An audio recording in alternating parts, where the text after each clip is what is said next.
wishing the best and well for basketball team, and great job this year by Coach Cal and the kids and the players, and wish them the best for tonight against Kansas. So I'm ready whenever you guys are. Coach, player we haven't heard much about. I know he's high expectation. Keyshawn Davila, how's he doing? Yeah, I like him, and I think he's done a good job. He's in, obviously he's battling with those other corners, but I think we hit on him. I like him. He's really, really fast. So, as we continue to go, I look for him to get better and better, which we really have done that. Our defense has really improved, I think, over the last few days. I think the corners are part of the reason. Last year you had Malachi backing up Taylor, and this year you got a lot of young guys behind him. So are you a little concerned there if Taylor gets hurt, or do you feel pretty good about by the time fall rolls around, those guys will be ready? At least one of them. Well, I think KJ Jackson, I think he'll be ready. He's done a lot of good things, and again, I think he's improving. It's a good competition in there. But I like KJ, and he's made some good throws. Continue to learn, but I think we'll all feel really comfortable when he goes in the football game. Nico looks like he's gotten, or no, I keep calling him Nico Madden Iamaleava. I can say his name, the last name right. He looks like he's getting a lot of the third team reps. What have you seen from him from day 1 to day 5 now? He didn't play last year, so I think his development and his improvement is going to go a little bit faster than even if he had.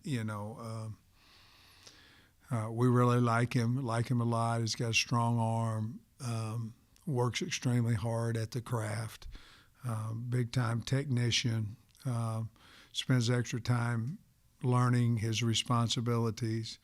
But you're right. Right now he's gotten not all but most of the 3 reps, and so we're trying to find really right now KJ would be the 2, and then we're just trying to find out who that 3 is. Boda's getting some reps in there. Grayson's getting some reps in there. Grayson's actually improving as well, but I like him. He's talented. He's what we thought we would get when we signed him late.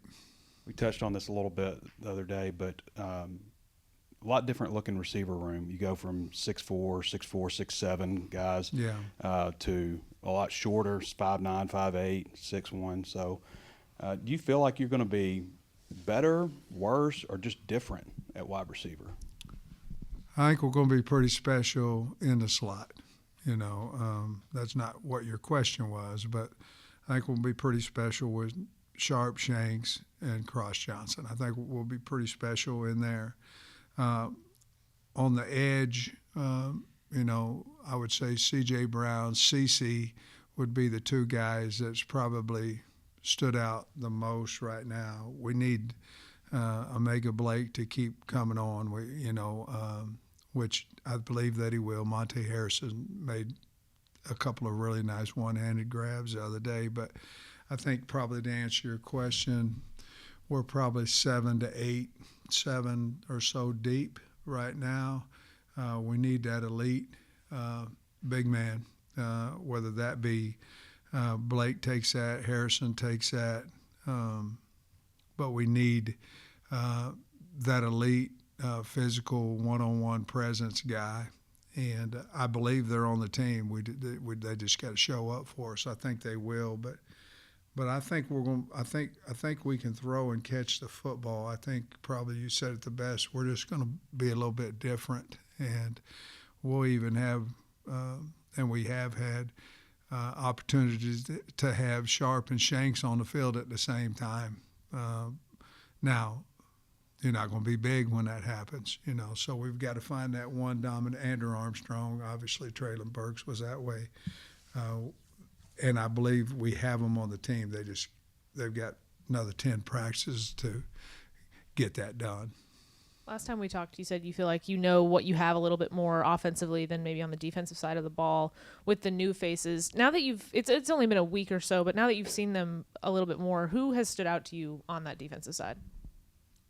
Quincy Rose, Ian Griffard, and Danny Sully. Those are three guys that I think, they didn't play a lot, but I think those three are as improved as anyone that we have on the team.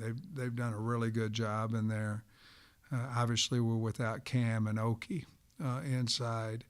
Those guys, Sori and Dix, but they played, but you can feel them all the time. I'll tell you, Guy, Selman Bridges is getting better. Jaden Allen, and then we talked about Davila. But I think those guys that we hadn't seen play a lot of ball, those are the ones that I feel like, hey, they're going to be okay. They're going to be good players if they'll continue to improve. I think we talked a little bit about Rohan Jones last time we saw you, but just what do you like about him and what do you feel like you got in him? Yeah, that's another thing. We've got to get him the ball more this spring because he's very, very capable. But I like the man. I like his work ethic. He's a willing blocker, and obviously he can run and catch. I haven't felt him as much at practice. We haven't got the ball to him as much, but he's very, very talented, and he's actually more physical than what I thought he would be when he came in. And I guess same kind of question about Mike Washington because we haven't talked about Love him a whole him. lot yet. Yeah, what do you feel like he's added to the running back group? He's good. I mean, he's fast. He can break tackles. Never says a word, he made a run the other day in the scrimmage. I don't know if we blocked many people from about the 6-yard line. Was special. On tape, watching him on tape, my only question was, can he break tackles? Because he's fast and he's big and he makes good cuts and all that. And that's been answered. I mean, he's broken a lot of tackles. And we've had opportunities situationally to tackle. We got to find about our team. And in those situations, we've stayed fairly healthy. But I'm high on Mike Washington. Coach, the true freshmen that came in at midterm, have any of those guys stood out to you that maybe you think, hey, they may be in the mix this fall? Whether it's starter or not, but at least get good, meaningful reps. Right off the top of my head, the number one guy would be J.J. Shelton. I think he's a guy, obviously we recruit him at linebacker, but he's playing the nickel, the hog, whatever you want to call it. I think that would be the number one guy on defense that kind of sticks out. Offensively, I like those two linemen that we brought in, Blake Cherry and Cash Courtney. And before he got hurt, I thought that Ferguson was a guy that, and I still do, I believe that he'll be in our top 9. He made a great catch on that diving catch. We were in Spiders. He hit his shoulder, broke his clavicle, but he would be the other guy. And the kicker, Starcy. At linebacker, I know about Sori and Dix, but who behind them is kind of moving up to the front behind those two guys? Shaw would be that. It's unfortunate that, we had a hamstring pull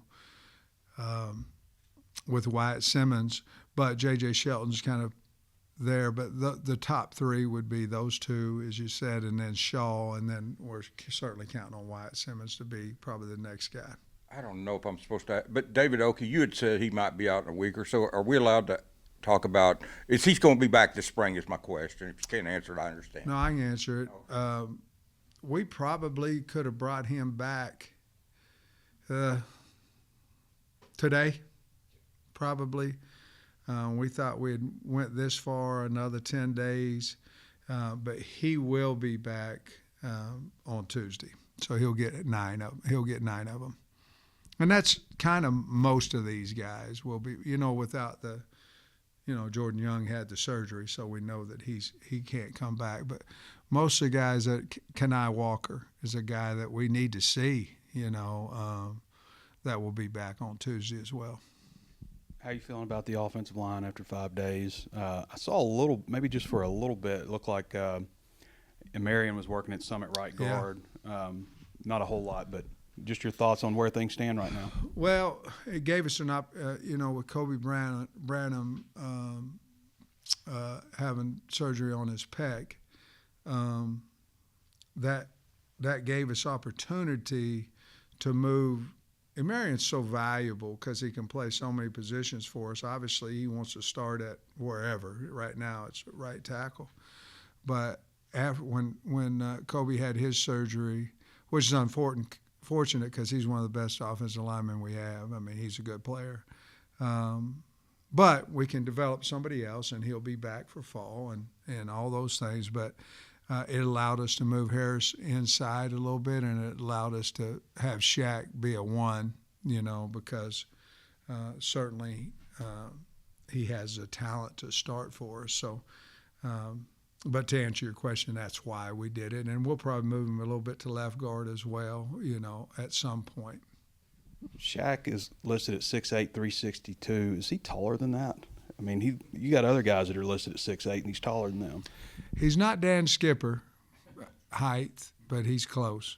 I mean, he is. Dan, when he was here, now Dan's a huge man now, but when he was here, he was a big guy, but he was, he looked tall because he wasn't thick, thick.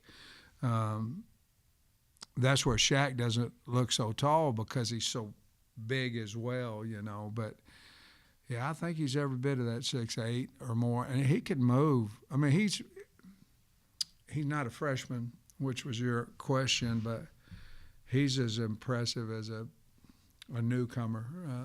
I think him and Mike on offense would be the two guys that are, well, you have Sharp too, Shanks, those guys, but on the O-line, he's been really impressive for a young guy. Corey Robinson obviously has been playing well too, but I'm real happy with him. Seems like so far maybe Larry Worth is kind of the voice in the secondary right now. Your thoughts on him? He said he verticaled 41 inches also. What kind of future does he potentially have at safety or nickel? Well, and we're kind of rotating him a little bit, at hog and safety, and obviously I think we have 4 guys in the secondary, that we're going to get back. They're just not healthy right now, so we're trying to find out exactly which place Larry can play. But, he ran, I believe it was 47-something into 400 meters in high school, and it just wasn't as big as he is now. But I believe he's an NFL-type player. He can really run, and he's physical. And you're right. He's always been a vocal guy. I don't know if they were listening to him as much as they do now since he's starting and he's making good plays and all that. But he has that capability, and I like him a lot. He's really, really physical. And so we just have to find out where we're a better defense, whether he's at hog or whether he's at safety. Right now he's playing more safety. Where do you feel like Keyshawn Blackstock needs to improve this year, and do you feel like he's kind of making strides? Well, I think we finally found his place. I think right guard is his, where he can, we moved him a lot last year. I was watching, all the tape from last year and trying, he played several positions for us last year. I don't know, he had to, he's playing right tackle against Tennessee, and he played guard, and I believe he played some left tackle for us as well. So, I think putting him at one spot, I think we found his spot where he can have success, and he's still got to, he's not stepping well to his left. We've got to get that figured out, but his pass protection has been as good as it's been since he's been here at right guard. This is kind of old news now, but I forgot to ask about it last time we saw you with the rule changes regarding faking injuries and stuff. Do you like what they've adopted there? Well, I'll be honest with you, I have to look at it. There were so many different things going around. I don't know to be honest with you, I don't know where they settled on that. I think, is it where you have to set out? It has to do with it's a timeout thing, isn't it? It's like, yeah. It's after they I don't know the exact wording of it. After they spot the ball, if they go Yeah. down, it's either going to cost you a timeout. You don't have any timeouts, it'll be a 5-yard penalty. Well, our compliance girl had a baby, so I'm not up on that current rule. Hannah did. But here's what I'll tell you. We don't do it, so I think there's no reason for it in the game. I think putting that on the officials is very, very difficult, and so we have to do something about it, because momentum is momentum. And if somebody wants to fake an injury, it needs to cost them a timeout or whatever, whatever they decide with the rule. But we don't do it. We don't teach it. So I refuse to do it. It's not part of the game. I think it taints the game. And so if that's the rule, I like it. Because I think the Coaches Association had floated the idea of, you have to sit out for the rest of whatever it is, the drive I or the think series. everybody was okay with that, except for the communication part. If that happened to be your guy, and the quarterback. If you're in a 2-minute drive and the quarterback gets hurt, because again, if a guy goes down, the rule isn't did he fake it or is it if he goes down, he goes down. And I think there was a big concern about trying to have a 2-minute drive and your quarterback, gets dinged up a little bit and you've got to use a timeout. You don't have one. You understand what I'm saying. So I think that was the biggest, that and the communication defensively. I always wonder, is everybody, if you're, somebody's cheating on faking injuries, is the training staff in on it? It's everybody had to be on the same page. How's that work? Once you run out there, a lot of times, they'll tell you whether it's real or not, and then they're not just going to pull him up right then and there. You got to wait a minute. It's days of our lives or whatever, what I mean? All my children, you got to act a little bit. Work it out. Your freshman defensive tackles, do you think Bell or Otis, either of those guys might be able to help you this year? They might. Certainly have the athletic ability. I like both those kids. They're doing better. They certainly might. They're both good gets, I'll tell you that. They're athletic. Well, after watching, obviously, 5 practices, anything stick out as far as, you got the April portal window coming up, and, you've talked about some of the guys you were able to get last year, a lot of good contributors. Yeah. Any areas you feel like you're a little thin, need a boost? I think when you look at it, I think it's defensively, and I'm talking about depth. We're over offensively. We're over our number. So most of our help would be, I thought, Trey, earlier we might need some inside help, but, we'll see where Oki's at. Obviously, we have Cam Ball. I'm very, very happy with Ian and Danny. Defensive end-wise, and then some secondary. We've got to do something there as well. That would, to me, be where we would go in the portal if we have scholarships available, which I'm anticipating we probably will. Do you mean more corner or safety or both? Or both. Is it more about just depth? I know safety numbers are a little low. Both, both. We originally, when we had our first meeting, I was talking about 6. I was talking about 1 or 2 up front and the rest of them in the back end. So I don't know that that's changed because of what you said. Our numbers are and some of it's because 4 of them are out, but our numbers are low back there. We've got to do that, and I've learned, at least I've learned this in the portal, if a guy leaves and say he's not a starter, well, let's do it the other way. How valuable was Hudson Clark for 4 years for us? He got a lot of hell because of this or that or the other, but he wouldn't have been out there if he wasn't our best option, and it was corner, it was hog, it was safety. So I have learned that the depth is very, very important. You don't obviously go in the portal for depth. You go in for a starter, but you need depth, and you'll get it from the guy who's starting now, or you'll get it from, the guy coming in from the portal. So the one thing I'll say this is I think our competition at most every spot right now is pretty good, and I think that's why I feel like that's why we're having really good practices so far. Back to Monte, he obviously was, mostly a special teams player last year, Yeah. coming from baseball. How big of a jump has he made from being, I guess, reintroduced to football in a way to now? And can he legitimately help? Because he has made some plays out there. Yeah. But does a guy go from 28-year-old special teams player to 29-year-old key player for you? I think that he's improving. I think that he may improve because of his age and he was in baseball and all. I think he may have more of a gradual improvement, which I think maybe you're alluding to, or that's what I'm alluding to. How about that? I'm seeing that.